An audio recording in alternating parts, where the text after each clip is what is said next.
Another evidence that we have allowed love to be perfected is that as he is right now, raised from the dead, so we shall be in this world right now.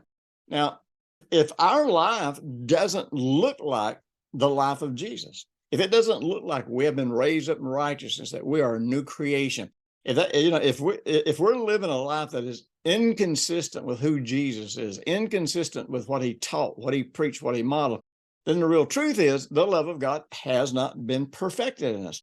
You know, that's where you get that thing. Well, I want God to love me enough to always forgive me of my sins. And, I don't really care how my life affects anybody else. So suddenly you start scrolling down through here and you go, well, wait a minute. Number one, there's evidence of whether or not the love of God has been perfected. And that evidence is I'm going to love people. I'm going to have boldness when I'm faced with judgment.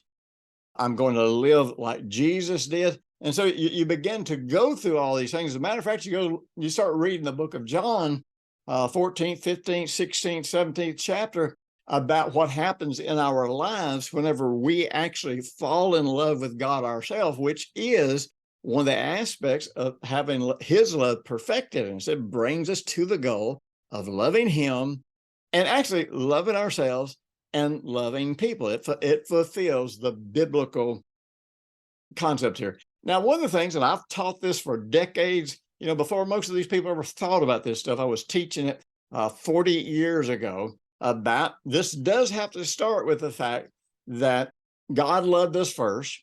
And it does come about not just because, oh, well, great, God loves me, I can live in the way I want to. No, it's, the Apostle John said we have to experience and believe the love of God. So if I don't believe the love of God, I can't experience the love of God. If I don't experience the love of God, then his love is not going to be perfected in me.